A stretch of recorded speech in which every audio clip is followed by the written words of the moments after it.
सुषमा अंधारे बोलताय तिथे। आम्ही आता पोलीस आयुक्त श्री कर्णिकजी यांना भेटलो, त्यांच्याशी बोललो।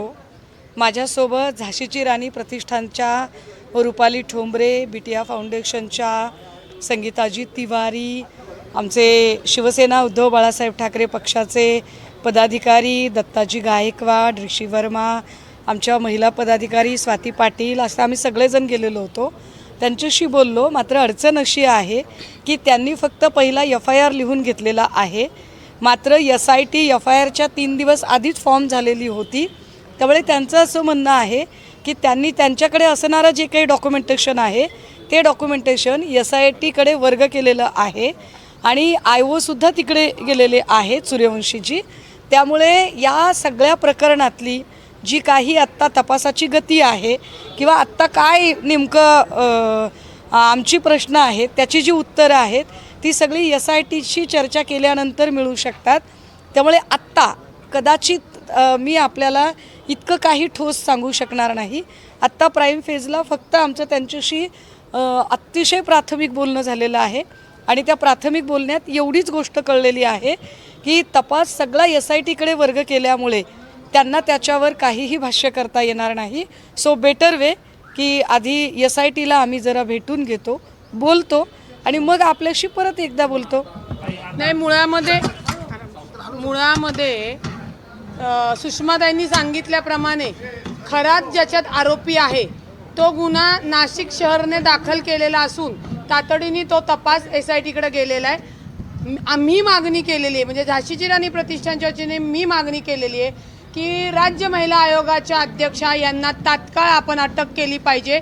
त्यांचा सातत्याने शिर्डीमध्ये आणि आर्वीमध्ये जो काही खरात आणि त्या इतरांवर गुन्हा दाखल केला तो गुन्हा दाखल करण्यासाठीची पुष्टी किंवा तो गुन्हा दाखल करण्याचा दबाव रुपाली चाकणकर ज्या माजी राज्य महिला आयोग अध्यक्ष त्यांनी केला होता।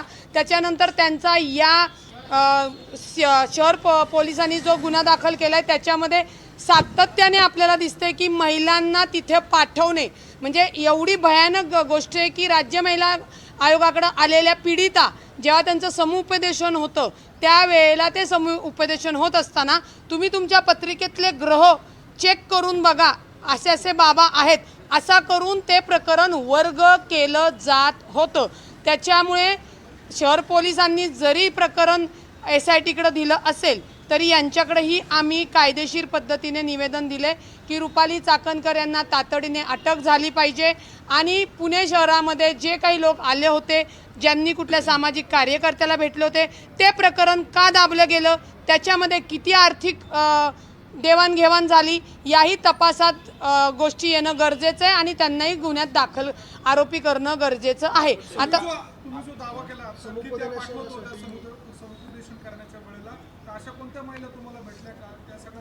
ज्यांना पाठवलं त्या महिला भेटल्या, ज्यांना पाठवलं तुम्हाला सांगते हे भोंदू बाबा प्रकरण जेव्हापासून झालेलं आहे तेव्हापासून महिलांच्या पीडितांचे फोन येत आहेत। त्याच्यामुळे त्यांचं नाव डिस्क्लोज करणं, त्यांची ओळख न देणे या गोष्टी महत्त्वाच्या आहेत।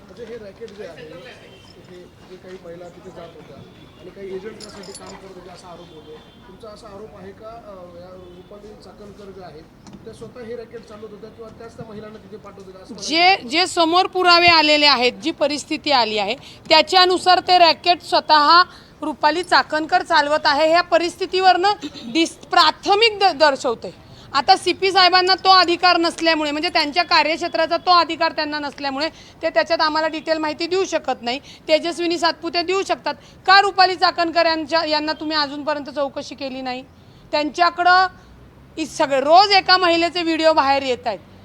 अहो अजून कुणाच्या चाकणकरचे किंवा चाकणकरांच्या फॅमिलीमधले आहेत का व्हिडिओ याची माहिती द्या ना। महाराष्ट्रातल्या महिलांनाच विनाकारण जे एक्सपोज किंवा त्यांची बदनामी केली जाते, ज्या पीडिता आहे, ज्या पद्धतीने व्हिडिओ व्हायरल होत आहेत म्हणजे अक्षरशः महाराष्ट्रातली कुटुंब हादरलेली आहेत। तुमचं म्हणणं आहे का चाकणकरांचे व्हिडिओ त्यांच्याकडे आहे? तपास करावा त्या SITनी। आम्हाला जी काही माहिती मिळाली आहे किंवा जी माहिती या आरोपींना अटक केल्यानंतर पोलिसांना पण मिळालेली आहे ती समोर आणावी त्यांनी। एक लक्षात घ्या, त्या महिलांना मी सांगितलेले की पोलीस तक्रार तुम्ही करा. ज्यांना मूल होत नाही ती जे महिला तिथे गेलेल्या आहेत, आता त्यांना मूल झालेले आणि आता त्यांचे नवरे हे जे काही बंधू प्रकार समोर आलेला आहे त्याच्यावरनं पार घराचा कौटुंबिक वाद विकोपाला गेले आणि DNA टेस्टला गेले.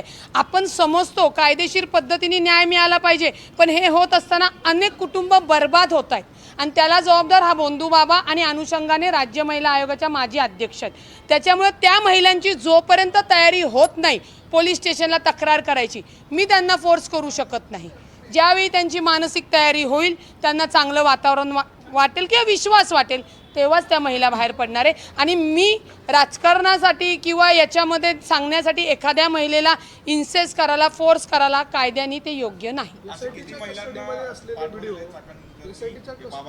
आता राज्य महिला आयोगाकडे ज्या काही तक्रारी आलेल्या आहेत तोही डेटा SITला घेणं क्रमप्राप्त आहेत आणि किती पाठवलेत. हे जेवढे व्हिडिओ दिसत आहेत ना तुम्हाला, जेवढे व्हिडिओ आक्षेपार्थ असतील त्या सगळ्या महिलांनी राज्य महिला आयोगाकडे तक्रार केलेली आहे. व्हिडिओ आलेलेच आहेत ना, 350 व्हिडिओ आले. सगळं स्थैर्य बिघडतं या सगळ्यामुळे व्हिडिओ आल्यामुळे. तर SITच्या कस्टडीमध्ये असलेले हे व्हिडिओ ते बाहेर कसे येतात याचा काही शोध तुम्हाला अत्यंत जबाबदारीने सांगते, पोलिसांकडे फार उशिरा आलेले व्हिडिओ, फार उशिरा आलेत. आधीच तो जो कोणी खरा त्याला ब्लॅकमेल करणारा माणूस आहे ऑलरेडी सोशल मीडियावर इतर महाराष्ट्रामध्ये एक पेनड्राईव्ह नाही अनेक पेनड्राईव्ह सगळीकडे पोचलेले आहेत.